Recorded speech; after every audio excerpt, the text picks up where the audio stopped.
Final Fantasy IV: The After Years, the novel. By Celeste Share. Category: Final Fantasy IV. Genre: Fantasy/Drama. Words: 530,493. Rating: T. Status: Complete. Summary: 17 years after Final Fantasy IV, Theodore Harvey departs Baron to earn his spot in the elite Air Force, the Red Wings. In the days that follow, the world falls to crisis, with a mysterious figure gathering the crystals once more and the ominous return of the second moon. This time, there may be no homecoming.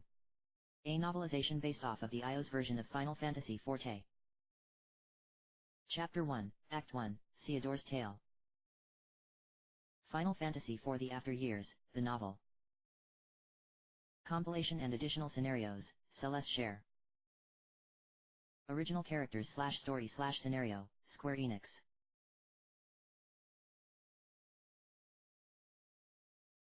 Long ago, the Blue Planet was saved by the prayers of an entire people. 2 moons became one anew, and time inexorably marched on. The day of departure has arrived for the heir of the Holy Paladin. In the skies above the airship, 2 moons float up listlessly, one ominously growing ever larger. Why has this dark harbinger returned? A new destiny has begun to unfold, and yet, as always, the crystals brim with silent light.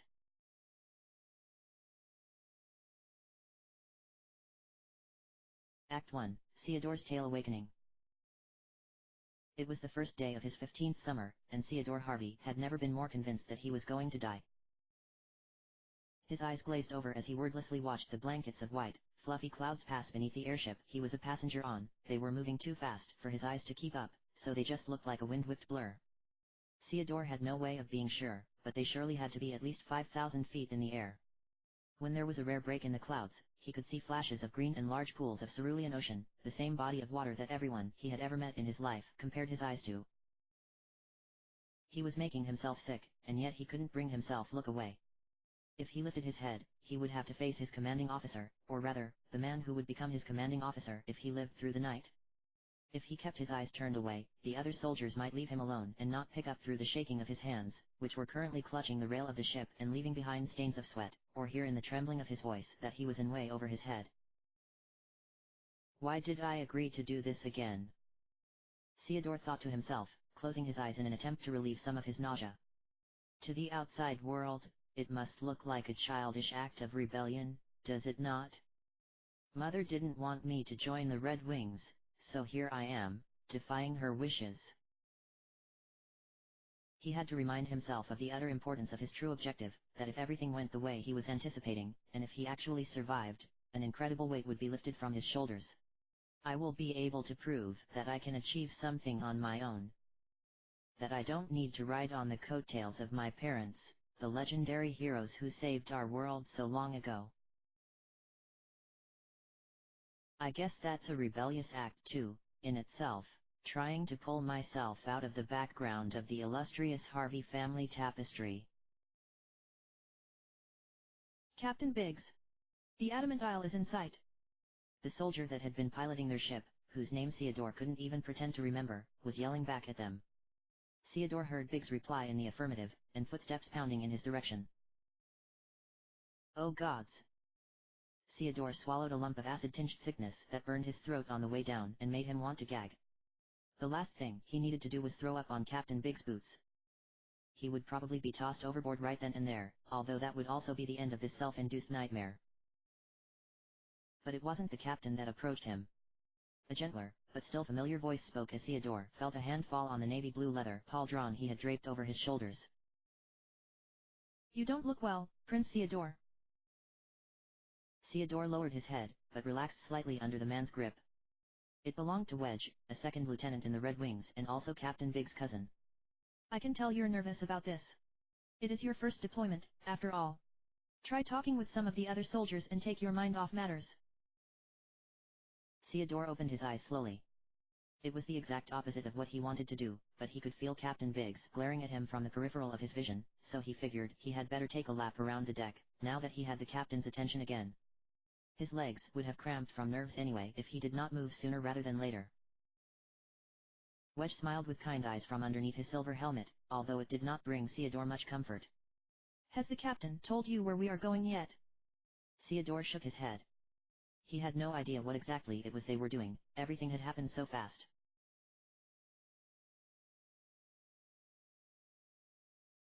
Theodore recalled the evening before, when he had sat down to dinner with his mother and father in their private quarters. His parents were talking as animatedly per usual, since their days were always filled with something to discuss. Theodore's day had started off uneventful. It had been his last day of compulsory schooling for the semester, so he had spent most of his day trapped inside the stifling hot schoolhouse in Barren Village, pretending that the lecture they were being given on the mating habits of the antlion had any meaning to him and making small talk with his fellow students that were curious what it was a prince did over the summer. Did you hear the Red Wings are looking for new recruits? Theodore had heard a boy named Tilton ask over lunch.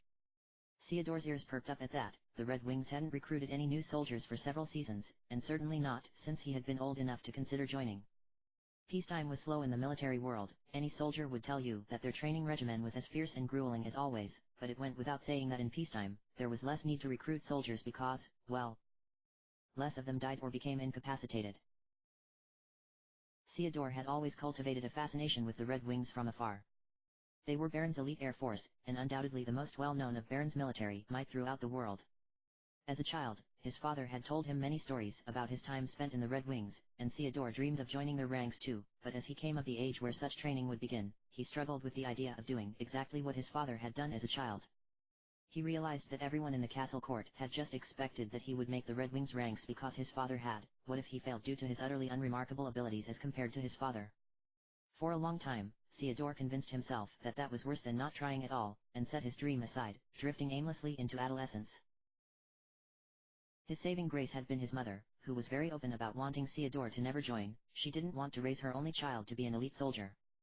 It was a comfortable excuse he could hide behind for not putting himself on the military track as a preteen like his father had been. He wasn't cowardly if he was being respectful of his mother's wishes, right? His father, for his part, had been indifferent. He never pressured Theodore to join, but Theodore knew his father secretly wanted him to pursue some sort of military career, or at least start thinking about something he wanted to do with his life to someday help him with his future role as King of Baron. It was a normal expectation one would have of the doubly genetically blessed heir to the most powerful nation in the world, after all. But as Theodore grew into a young man, the more everyone in his life tried to convince him that he was so special due to his heritage, the more Theodore wanted to rebel and prove them wrong, desperately so. Suddenly, an opportunity had appeared to do just that. The trial to become a Red Wing didn't care who you were, not even a king could bully his inept son's way into an organization as elite as they, not that Theodore's father would have ever thought to do such a thing. Finally, Theodore could prove that he could achieve something of his own due to his strength, and not because he was some precious, untouchable legacy. Theodore's childhood dream had been revitalized by Tilton's offhand comment. He had immediately abandoned his lunch and ran to the castle, scrawling his name in the ledger that had been miraculously produced in the Great Hall and hurrying back to school before he could change his mind. His name had been the first to be written down. For the rest of the day, nothing had happened. His schoolmates had said goodbye to him for the summer. He went home, and showed up for dinner, all as was expected of him. When his mother and father had finally paused long enough in their conversation to ask Theodore how his day had gone, he dropped the bomb. I've declared my intent to try out for the Red Wings.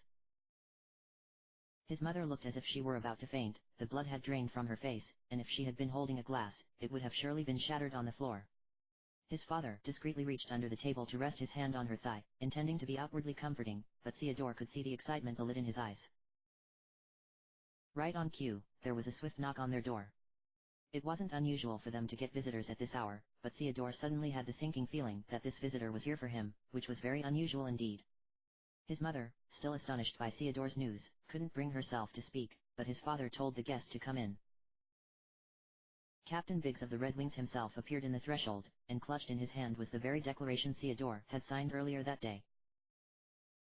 Prince Theodore, is this a joke? Biggs barked, spit flying across the room.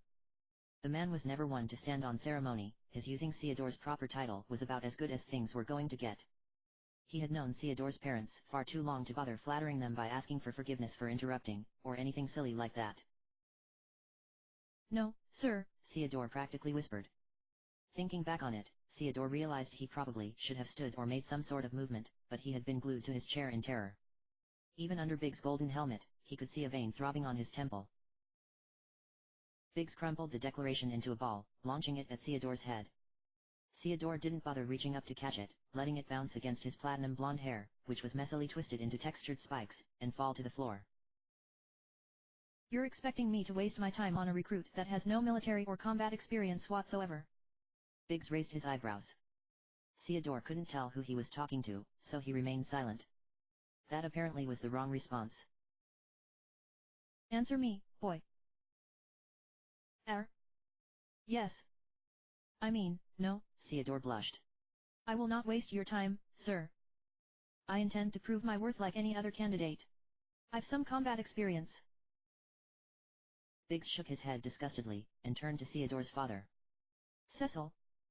I won't treat him any differently from any of the other recruits.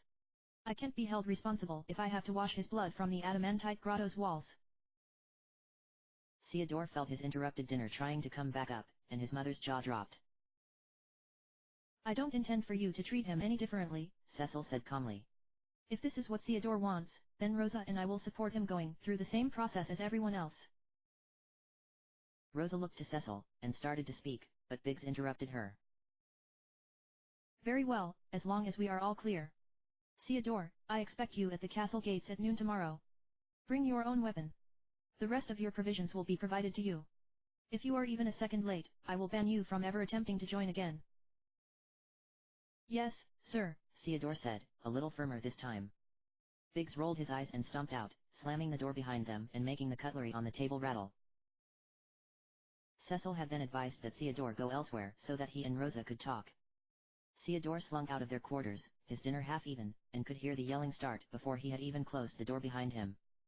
Later that night, when he had slipped back inside to go to bed, Rosa had risen from where she was sitting at her dressing table, brushing her silky hair that spilled over her shoulders like spun gold, and embraced her son tightly. She realized with a start that he was now nearly tall enough that his head nestled perfectly underneath her chin. One more growth spurt and he would surely be taller than her, like his father. Theodore hugged her back wordlessly, closing his eyes and fighting back the tears that had begun to form behind his lids. Rosa stroked his hair back and leaned in to kiss his forehead, whispering against her son's skin. "I know a time comes in every man's life when he hears the first callings of destiny," Rosa said. "I'll support you no matter what you choose to do, my darling. Always remember that your life is yours to live, and no one else's." Theodore bit his lip, trying not to cry out. Conflicted emotions were raging inside his heart. "Destiny? I'm just trying to escape from beneath yours and Father's shadow. And I don't know any other way to do it. No one recognizes me as just. Theodore. And it's yours and Father's fault. How can you say my life is mine to live when it hasn't been since the day I was born?"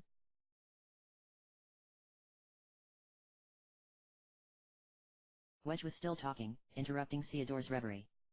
"We are currently on our way to the Adamant Isle, a very small landmass in the middle of the ocean.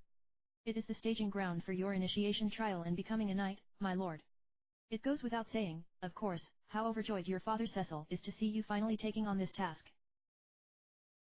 Theodore looked away. Yes, it could have gone without saying.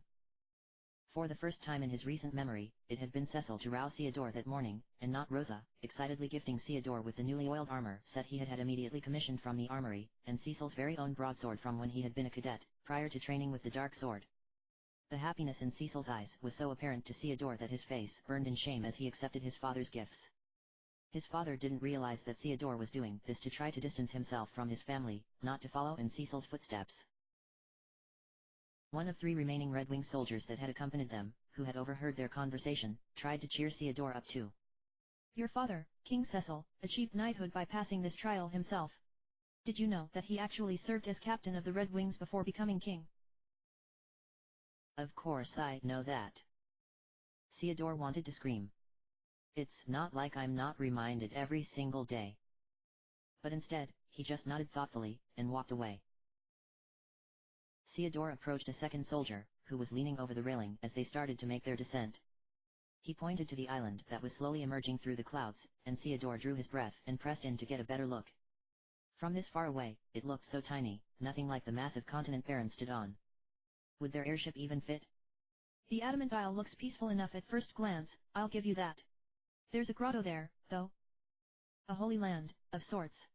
All night trainees will visit there once. Biggs, who had snuck up behind Theodore and made him nearly tumble over the railing with his booming voice, snorted. Monsters don't play favorites. Royalty or peasants, they aren't picky about their prey. It's just as true for us Red Wings, too, I suppose. You may be the crown prince of Baron, but it means nothing here on this ship. Theodore looked up at Biggs, but chose to say nothing in return. In a way, he had supposed that kind of attitude was how he had wanted to be treated, but it still stung his ego a little more than he cared to admit, and he was becoming even more nervous about what he had signed himself up for. He hadn't lied when he said he had combat experience, the problem was that it had been with monsters local to Baron, which were known to be pushovers compared to some other locales of the world thanks to his father's military paring down their populations. Theodore had never actually left his own kingdom before, so he had no experience with the outside world, so to speak. He reluctantly left his spot where he could better view the approaching island and slipped back over to Wedge. Wedge nodded toward him. How are you feeling now, my lord? Better. Horrible. But Theodore kept his true thoughts to himself, again. Yes. Wedge, either naive enough to take the progressively paling boy at his word or choosing to ignore the underlying sarcasm in Theodore's response, shook his head. I can certainly understand what you're going through, my lord. But considering your bloodline, there's nothing for you to be worried about. Theodore bit his lip. No. This shouldn't be coming up here. My bloodline. Wedge nodded, ignoring the distress in Theodore's eyes. Yes, my lord. You have inherited the blood of two great heroes, after all, King Cecil the Paladin and Queen Rosa the White Mage. Theodore turned away, trying to take control of his utter despair. No one on this ship seemed to care about the person in front of them, just about his incredible luck in the DNA lottery. Not that it had done him any good anyway, sure, he knew some white magic, but was hardly above average when it came to the students of the castle his mother taught that were his age. And yes, he was trained in weaponry thanks to his father, but it was a joke to think he was anywhere near close to the class of a holy knight. The only advantage he had over his father was he knew far more white magic than Cecil had at his age. Cecil had told him he couldn't even cast a spell until he was 20. Theodore could hear his voice quivering pathetically as he bleated his response. That doesn't mean anything. I am just another soldier being tested for knighthood. Unfortunately Biggs had heard him whining, and whirled around to face Theodore, who didn't dare look away from him, despite the knocking in his knees. Don't kid yourself, boy. You're no soldier yet. You're nothing but a squire. The Red Wings isn't the playground it was back in King Cecil's day. Theodore met Biggs's gaze defiantly. It was your day too, Captain Biggs. I know that. That's why I'm here today too. But Biggs didn't let him finish. He reared back his hand, and before Theodore could even mentally brace himself for what was to come, smacked Theodore across the face so hard that the boy was knocked to the floor. Theodore resisted crying out, instead clenching his jaw and hitting the deck of the airship with a violent thump. He hesitatingly reached up, his shoulder aching from the fall, already able to feel some swelling where a welt was surely forming on his cheek, but Biggs had not broken the skin. Wedge gasped. Prince Theodore. He reached down to help him up, but Theodore refused his aid, pushing himself up with one hand while clutching his swelling face with the other. His long, cape-like red and white striped scarf had come undone, dangling limply from his shoulder. He tried to fight back the tears as he pictured how his mother had lovingly wrapped it around him this morning, smoothing it over his chest plate and fanning it down his back as he guiltily recalled the silent curses he had laid upon her the night before. So you don't get cold tonight, dear. Biggs waved his finger. You've got a lot to learn, boy. Starting with how to keep that mouth of yours shut. Hopefully, that does it for you for at least a little while. Theodore reached up to retie his scarf, saying nothing, but feeling the impudence burn in his eyes. At least he was in too much pain now to be scared. The soldier who had been piloting them called back once more. Ready to touch down on the Adamant Isle, Captain. Biggs turned away from Theodore, as if nothing had happened. Good. All hands, landing stations. The ship's approaching rotors made the tiny clusters of forest next to the village they were landing by stir restlessly in the wind, the leaves tossing and rustling about in their own self-contained windstorm. From where he was standing, Theodore could see some of the villagers looking up at the disturbance, but then going back about their own business like there was nothing unusual about a foreign military airship touching down in your backyard. He was shocked to observe that what little he had learned about this region in school was true. The villagers all consisted of anthropomorphized pigs, toads, and then also small people. Supposedly the founder of the village had been cursed as a pig by a witch and liked it so much that he founded a sanctuary village for others who wanted to abandon the normal human lifestyle. To the east of the village, not a long walk, there was a cavern that rested near the shore. The ship landed at last, and the pilot rolled out the ramp that would allow them to safely debark with a loud clatter. Biggs looked over his shoulder at Theodore. Here's our stop, Theodore. The Adamant Isle. You are report to the village of Mithril up ahead and await further orders. Got it? Theodore nodded. Yes, sir. Biggs growled. Can't hear you. Say it like you mean it, boy. Theodore stood up straighter, trying not to flinch at the pain that shot down his shoulder. Yes, sir. Understood, sir. Biggs turned away, marching down the ramp and muttering. Humph. As sorry as ever before. Now move out. Theodore watched as Wedge and the other soldiers save one followed Biggs off the ship and toward Mithril's village gates. The remaining soldier was furling the sails and gave Theodore a small smile of pity before getting back to his work. Theodore sighed and descended the ramp, telling himself he just had to get through these next 12 hours, and that all of this would be behind him. Biggs and Wedge were waiting for him near the village entrance, having staked out a spot in front of the inn. Theodore assumed the rest of the soldiers had already gone inside. When Theodore approached Biggs, he offered him a salute, which just made Biggs roll his eyes. Your mission in this trial is to obtain the Knight's Emblem housed deep inside the Adamant Isle Grotto. There is one requirement, boy. You can't enter the grotto until the moon is at its fullest. You would best get yourself ready before then, mentally and physically. Theodore crossed his arms over his chest. Is there any reason why I have to wait for the full moon, sir? He had known that the trial would be conducted at night. His father had told him that much before Theodore departed, but that was the extent of it. Theodore could see Biggs' lips curl into a smirk, which looked all the more evil with his closely trimmed ducktail beard. Ha! So you don't know about that either? This is gonna be a long day, I'll tell you that. Wedge cleared his throat. The light from the moon casts its effects upon all creatures of our blue planet. No monsters can escape from its influence, and neither can you, Prince Theodore. Black magic, white magic, even physical attacks are all affected by the phase of the moon. But remember this. The moon cycles between phases with the passage of time, my lord. You will need to adjust your battle tactics with the current phase to survive out on the field. What happens during a full moon?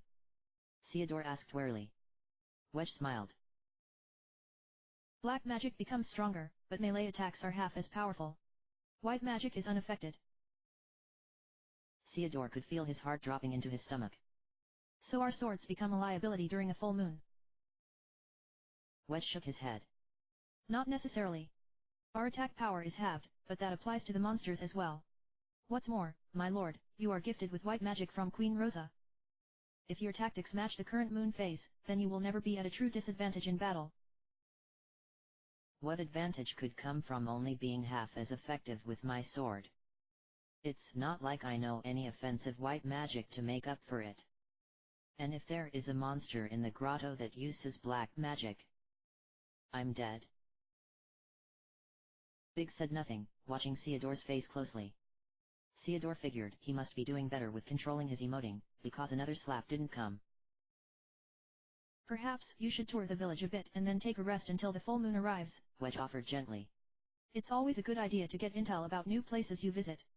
You might learn something of use for your mission. Yes, sir, Theodore nodded, taking the hint. He walked away, approaching a pig that he saw tending to a garden up the main village path. The pig looked up at him, smiling. Theodore inwardly cringed at the incisors jutting out of his mouth. Are you here to take the trial to become a knight? The pig asked. Theodore nodded. Yes. What is the grotto like where the trial takes place? Have you ever been? Not for years and years. You know, back in the day, the grotto wasn't even on this island, it was isolated, and you could only reach it by hovercraft. Small people lived there, and would harvest for mithril ore. That's how our village got its name, you know. What happened? Well, some say it was the influence of our second moon leaving orbit that changed the tides and the topography of the land. That would have been before you were born. Our planet used to have 2 moons, and one of them disappeared after 3 heroes from Baron, one from Mist, and one from Eblin defeated a Dark Lord who lived there that was trying to raise our planet. Oh, of course, you must be from Baron if you are taking the trial, so you probably know that part. I know of King Cecil, Queen Rosa, and the Dragoon, King Highwind, Theodore said dryly. The pig paid no mind to Theodore's sudden ire. Ah, yes, well back in their day, the grotto was admittedly less complex than it is now. It was only a few years ago that part of it collapsed in on itself, revealing caverns that had been previously not explored. They think it was a monster that caused the collapse. So you lucky knights to be have more ground to cover than your predecessors. I think it's about 4 levels deep now. Thank you for the information, Theodore nodded, and turned to walk away. Good luck. The pig exclaimed. I'm sure you'll do fine. Theodore had already had enough talking. He marched past Biggs and Wedge, going into the inn and letting the door slam behind him. In one corner, he could see the other soldiers, laughing over their meat and totally ignoring him. In another corner, 2 small people and a toad were playing cards, and they greeted Theodore as he stepped inside. Another future knight is among us, men. The toad exclaimed, and the small people cheered, clinking their thimble-sized glasses. Theodore felt a flush crawl up his face. One of the small people waved excitedly to him. I say, a man with eyes just like yours took this very trial too. He exclaimed. It was a long time ago, though. Well over 20 years, I'd say. But those were eyes you never forgot, very striking and haunting.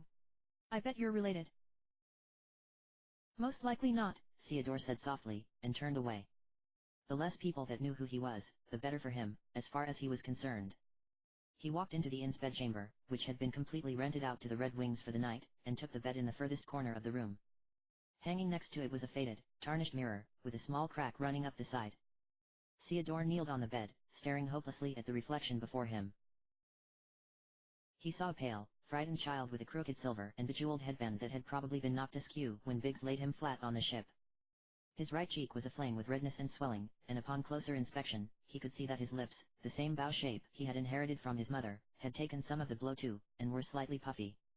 Sapphire studs twinkled in his ears, and his eyes, or rather, Cecil's eyes, were tinged pink from trying not to cry. His hair was hanging limply from the humid summer morning. Theodore had not received his platinum locks from either of his parents. Cecil's hair had always been silver white, even as a young man, and Rose's a shining gold. Cecil was sure that Theodore had gotten his hair from a relative on his side, but Theodore didn't know any of his father's family. He was under the impression they were all dead or lost in some other capacity, and that his only living relative was Rose's mother, who lived in Barren Village and thought the sun rose and set on her only grandson. I wonder what my father saw in this mirror while awaiting his trial, Theodore thought sadly. He was probably excited, eager to start living his dream. It would only be a few years later that he would be propelled to captain and become the then King Baron's right-hand man. His potential was limitless. He grew up in no shadows of greater men, and was able to blaze his own trail. He had his 2 best friends, the most powerful white mage in Baron and the heir to the Dragoon legacy, by his side through it all. He wasn't burdened with the knowledge that he was half Lunarian when he took his trial. He thought he was as normal as anyone else. But I am only my parents' son, the result of a union between a half-breed and one of the most powerful mages in the world. The path has already been laid before me, and all that's expected of me is to fill my parents' shoes and walk it. I've never had a best friend to help carry the burden, let alone 2. Nobody thinks the prince wants someone around him that tells him how things really are. Even in the Red Wings, where my legacy should not matter, my bloodline is already being cited as the reason I will persevere, although at least Biggs seems to think I will fail spectacularly. I realize now that my plan was foolish. If I pass the trial, people will still think it was only because of my parents. If I fail, it will become the failure of the castle court as well. Their hopes in the heir of the paladin will have been sorely misplaced. I honestly don't think there is a difference. at this point. Theodore dropped his head to the hard, lumpy pillow, and squeezed his eyes shut, not even attempting to shed his armor and sleep in his black leggings and tunic to get more comfortable. In his haste to fall asleep, he forgot to ask the innkeeper to rouse him for tonight's mission.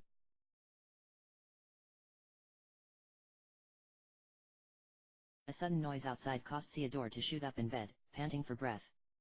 He had been having a nightmare, of what, he could no longer say, as it had already faded from memory, but the first thing he noticed upon waking was that the room was pitch black, and that the light of the full moon was shining over him through the window of the bedchamber. No. Theodore gasped, and leapt out of bed, storming through the inn and bursting outside. A soldier had been waiting for him, his arms crossed over his chest. Captain Biggs is waiting for you at the grotto. Please hurry. The village streets were empty at this hour and the windows of the few homes and businesses dark. Theodore was alone as he tore through the village gates and began to sprint across the beach toward the grotto, which had torchlight pouring out of the entrance. His feet, clad in his sabatons, sank in the sand as he ran, slowing him down considerably. Without thinking, Theodore swiftly reached down, kicking the armored plates off his boots, and gained a slight burst of speed. When he finally made it to the grotto, he was about to collapse from being so out of breath. Still, he kept himself standing as Biggs raised his eyebrows and shook his head. Late even to your own mission? Man, what a worthless squire they stuck me with. We're about to begin our journey into the Adamant Isle grotto. Not to repeat myself, but your orders are to obtain the knight's emblem. If you want to cut and run like the spoiled prince you are, now's the time. Theodore clenched his jaw, gasping for breath and resisting the urge to fire back a retort that would just get him dashed across the piles of rubble that surrounded him. Biggs laughed and pretended to flick a tear away from his eye. Oh, did that hurt, boy? Well, quit pouting and go get your provisions from these chests. He pointed on the raised platform behind him, which contained not only the tunnel that would take him deeper into the grotto, but 4 small chests that Theodore had seen carried onto the ship earlier. Theodore wordlessly pushed past him, extracting 1 potion, 1 phoenix down, 1 ether, and 1 tightly rolled up sleeping bag from each chest. He felt the blood drain from his face as he eyed the sleeping bag. This mission would surely not be keeping him here overnight, right? One of the soldiers who was standing before him smiled. I can already see you becoming a valiant soldier like your father, Prince Theodore. Theodore tried to smile back, tucking his meager provisions in the sleeping bag and slinging it over his shoulder. Wedge, who had been standing next to Biggs, gestured toward the tunnel entrance. Prince Theodore. May you have the best luck in battle. We'll escort you down. Theodore straightened his spine, trying to give the impression that an escort was wholly unnecessary, even though his senses had flooded with an overwhelming relief. Biggs smirked. Finally found some resolve in you, hey, boy? Get on with it, then. Theodore began to descend the slippery stairs that had been hastily carved in the tunnel, very grateful now that he was just treading with his combat boots. Had he been wearing his foot armor, he would have probably fallen down the stairs by now and broken his neck. When he reached the first level of the cavern, he found himself surrounded by rust-colored sandstone and white-streaked calcium deposits that ran up and down the rocky walls. Various mining tools were strewn about, abandoned for the night. Countless niches were dug into the walls, some of them massive, and others just getting started. Theodore could already spot another tunnel several feet away, and from it came the sound of dripping water. The cavern did not smell as stale as he had been anticipating. There was a hint of salt from the ocean he was probably now under, and a sweet earthy scent that reminded him a little bit of Baron after a rainy day. He was shocked at how comforted that had made him suddenly feel. There was no natural light anywhere to be seen, but the cavern walls were lit with rows of torches that had been mounted. Biggs and Wedge came down the stairs behind him, and Theodore took that as a clue to keep moving toward the next tunnel. As he crossed the rock-strewn cavern floor, there came a wicked giggle, and a trio of goblins appeared from behind a turned-over trolley, brandishing rusted hunting knives. They were ugly little humanoid creatures that were about 3 feet tall each, with wart-ridden skin and nasty, dirt-covered claw-like fingernails. Theodore gasped and stopped in place, reaching for his sword. Biggs barked out a laugh, withdrawing his gleaming long sword. Hee hee. Here we go, Theodore. This is the only lesson you're getting from us. You can sit this one out. Theodore hesitated, but left his sword in his scabbard and turned toward Biggs and Wedge, while keeping a wary eye on the rapidly approaching monsters. Wedge, who had also withdrawn his weapon, took his position next to Biggs. I'll tell you about a combat technique the Red Wings use called band moves. A band is a type of powerful multi-person technique. You cannot perform a band with someone unless you have some kind of bond with that person. Banding is a technique that has its roots in magic, mages used to call it twin casting. Theodore widened his eyes. A bond. Wedge nodded. Yes, my lord. Allow myself and Captain Biggs to demonstrate. First, you must choose who you want to band with.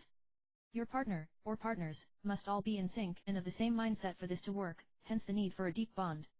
You must all also have the sufficient magical stamina as well. It's the same as a mage not having enough energy to cast a powerful spell. It won't execute if even one person is too weak. For this demonstration, Captain Biggs is my partner, and we will execute a band we've christened the Vibra Edge. Are you ready? Watch. Wedge and Biggs stood back to back, both of their swords raised in their hands. A fearsome blue aura began to envelope them, and they suddenly dashed forward, their blades making the shape of an X as they plowed through the trio of goblins with perfect harmony.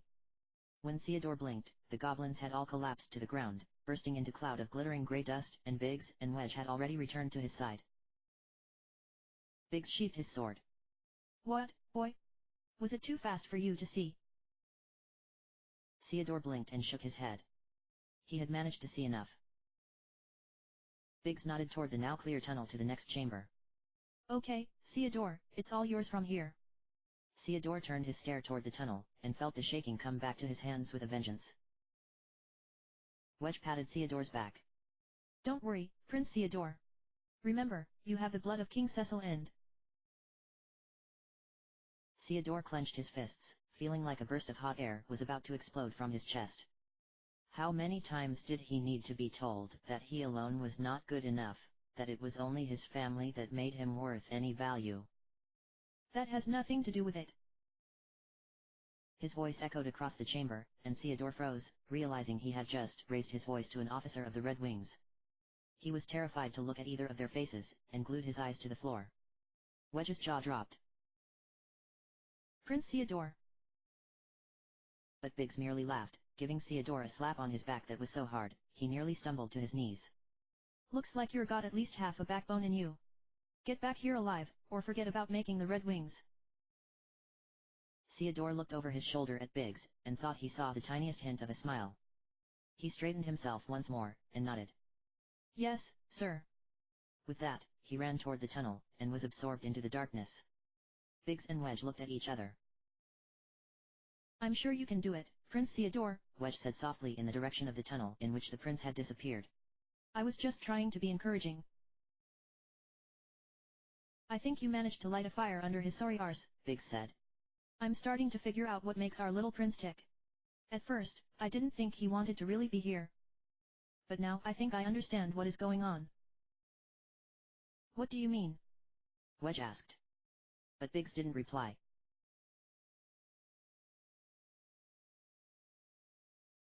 Theodore had no way of knowing how much time had passed, but he was sure it had to have been hours.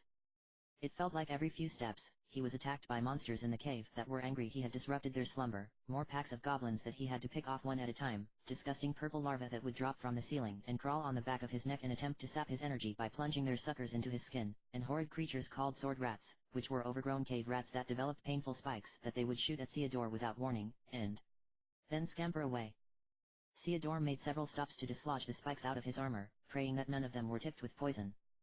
He didn't know a spell that cured poison yet, and he had no provisions that would help him. The deeper he got in the cavern, the more the scenery changed. The path remained mercifully straightforward, and torches were still lit for him, but he had gone from cozy passageways still filled with miners' tools and evidence that non-monster life occupied the cavern for at least part of the day, to wide, open chambers filled with drifting fog that rolled up from pits that Theodore was not sure actually bottomed out anywhere. He cringed every time he had to cross a trestle bridge, wondering just how sturdy it really was and finding it very unsettling that he was not able to see what lay at the bottom should he be knocked over. Utterly exhausted from all of his battles and having to be on constant alert, Theodore finally made it to a safe room to rest.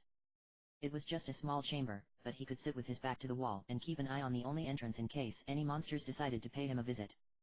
Unfurling his sleeping bag, he popped the cork out of his one potion and took a long, thirsty swig, draining it in mere seconds.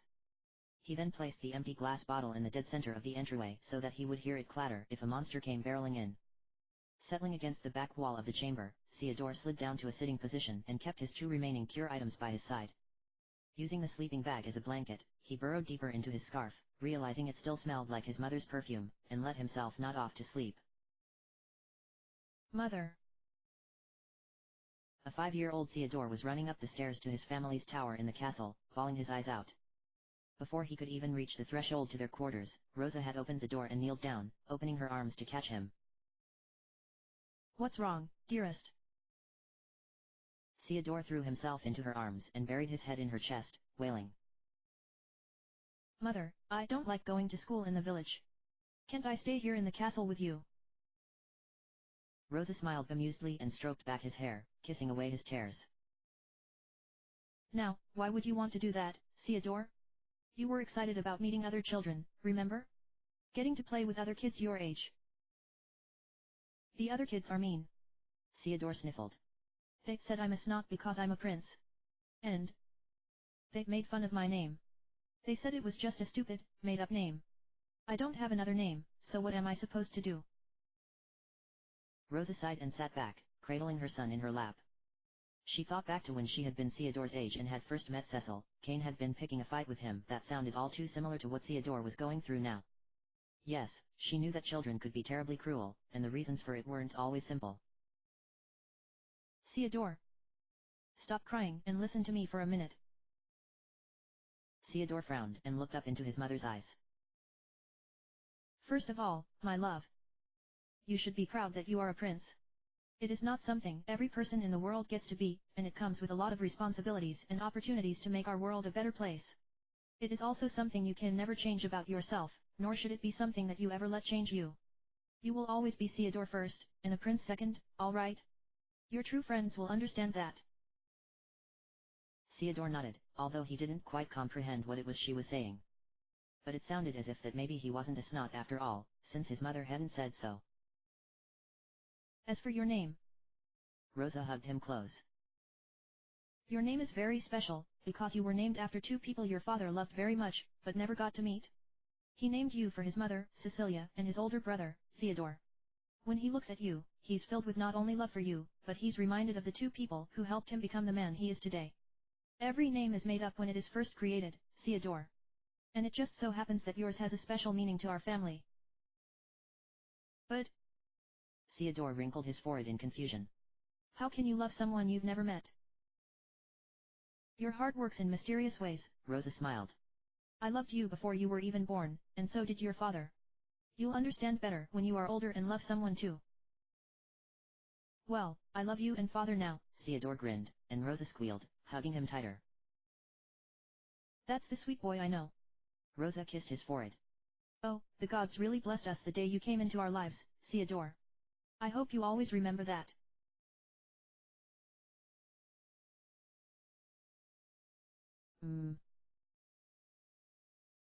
Theodore slowly opened his eyes, thinking he heard footfalls. But his empty potion bottle was still in place, and there were no shadows flickering in the tunnel before him. He let out a yawn, reaching up high to stretch his tired arms, and was relieved to find that his shoulder no longer ached from his fall on the airship. The potion must have done the trick. What a weird dream. Theodore muttered to himself as he started gathering his supplies. I wonder why I thought about an old memory like that tonight.